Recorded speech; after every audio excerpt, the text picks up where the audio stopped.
Hi guys, welcome back to another Matchbox Garage video. I'm Rob and today I shall be attempting to take this Mustang from shabby to shiny. Now, I went on to my Facebook page and I asked you guys, do you want this a custom or do you want this a restoration? And overwhelmingly, I think probably 9-to-1 ratio was for custom. Which surprised me, to be honest. But actually, it's perfect timing because Marty from Marty's Matchbox Makeovers has recently dropped a beautiful restoration of this very same car. So you've got kind of like a 2-in-1. If you want the custom, you can watch this video. If you only are into the restoration side of things, then switch over to Marty. But remember, 2,000 likes and you can win this car today. So we start by drilling down the centre of the post. Remove the flange, just one on this car, and tap that hole. Remember to lubricate the end of your piece. I've snapped that a few times recently, so do as I say, not as I do.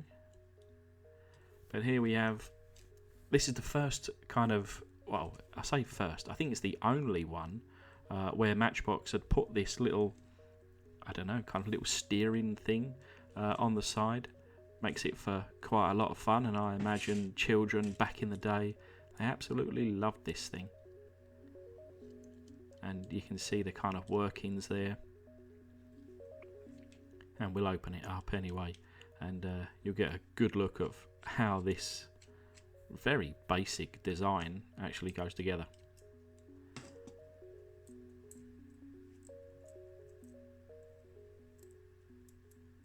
So it's literally a loose, I guess, front axle there, and then just simply a plastic piece pulling it backwards and forwards. Simple as that. That just pops off.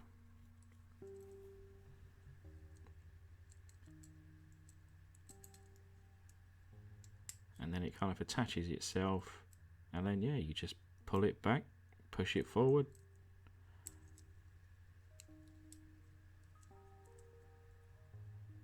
But anyway, nice and easy. Put that to one side, and then I'm going to take off this other plastic piece. But before I do, you can read underneath here, made in England by Lesney, Matchbox, series number 8 Mustang.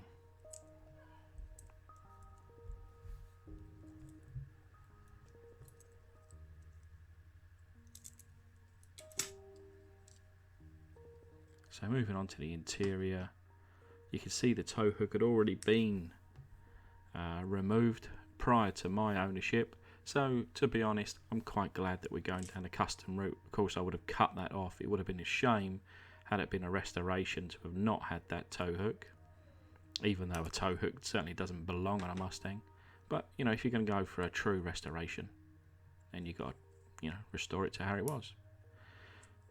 So the windscreen there, of course, is no good. We got a replacement for that today. And you can see there's a slight bit of damage to the A-pillar here. And that kind of roof line. But it's very minor, and a couple of taps of a little hammer and a little bit of a kind of pushing with my thumb. And I have that looking good as new. Great little detail around the front here. You can see that the front headlights had been kind of painted in by a little fella back in the day, and same again with around the back, probably using mum's nail varnish.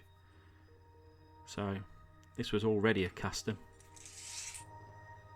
so I'm only going to kind of elaborate on what was already done with, you know, years gone by.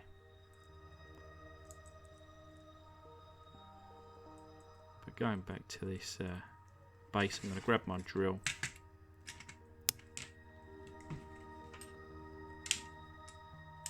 get the drill bit in place, and then take out the kind of head of this rivet. And as you can see, I slip there, so I'm glad that I kind of have my, well, I say, yeah, should have been using my vise, my very handy vise. So there's a little lesson to you. Thankfully on this occasion, you know, no harm was made, but it could have been.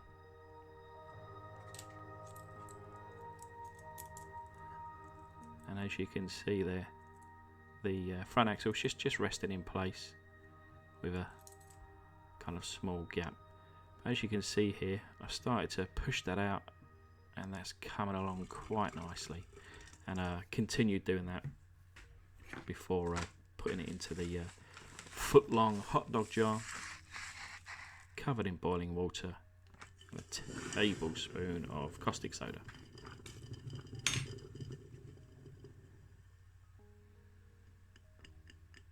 Quite a lot of exposed metal already, so it just goes, I guess, creamy or cloudy. Not much to see today.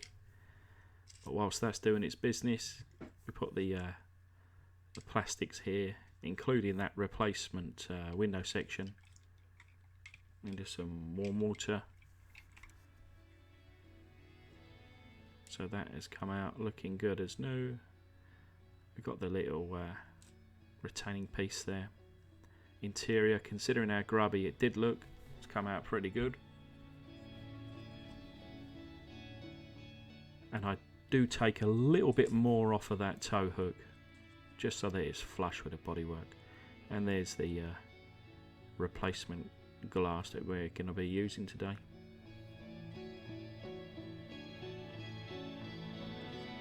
It's from a donor car, it's not a brand new replacement. So we've got all the paint off on the main body there, and also the undercarriage, and I'll kind of continue my, I guess, theme for keeping the bases in like a polished finish. Now, colour wise, I fancied kind of, you know, after polishing up the casting, I thought it looked pretty good, so I'm going to use, or at least I started with, a mix of this kind of blue and gold straight over the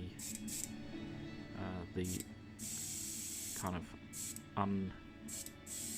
what is it called? Unprimered surface. And I thought it looked quite good. Almost trying to mimic those early Hot Wheels.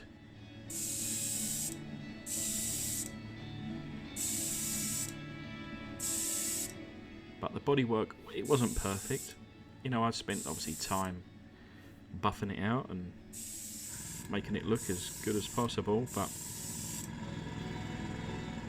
it wasn't perfect. But that's not a problem. You know, I like to show a little bit of, I guess, patina in there somewhere.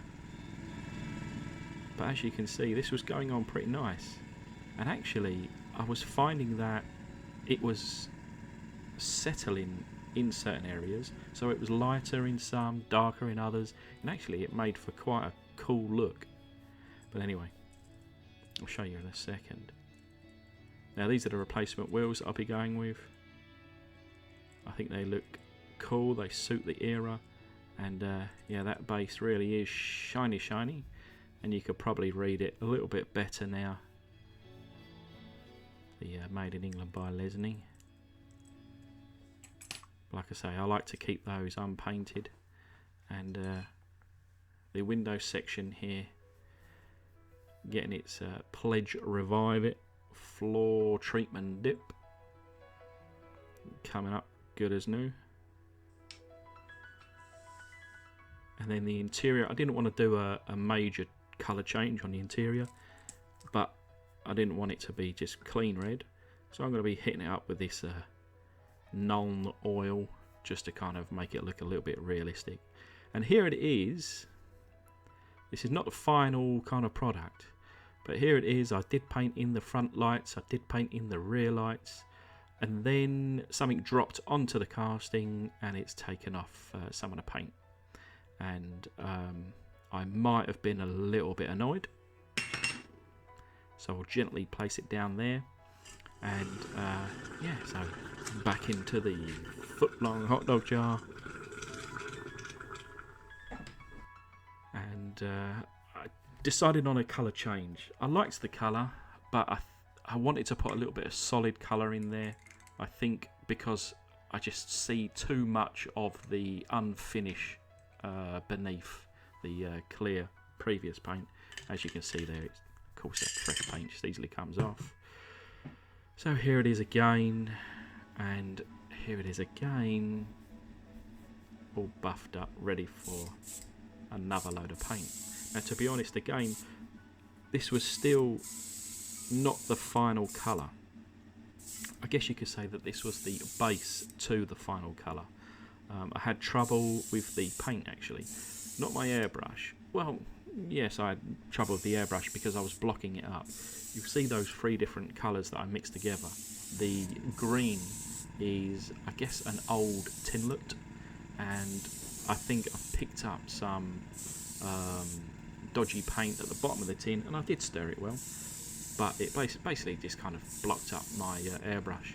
So I managed to get a whole coat of this colour on, and then I just dropped the green into the final coats, which I put 2 more coats on, but only in the blue and the red, with like a 50-50. So I was kind of looking for almost like a purple effect, but it is certainly more towards the blue end.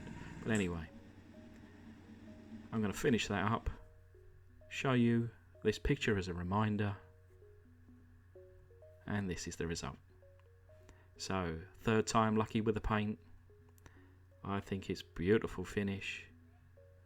It's more blue than purple, maybe purple. I think the wheels suit it, great size, just enough room, probably a hair to allow it to actually roll. Nice little bit of poke on the rear wheels, I think, you know. We've got a little bit of chrome around the back there on the kind of rear middle badge there, and of course the brake lights, a little bit of chrome on the door handles on the side. You can just about see what would appear to be like a red leather interior, and then around front painted in the headlights, the side lights, and then the kind of chrome around that grille. But yeah, 2,000 likes and this one could be yours, so good luck. And I just want to take this opportunity now to thank my awesome patrons, and thank everybody else for watching. Hopefully you enjoyed it and you'll stick around for the next one.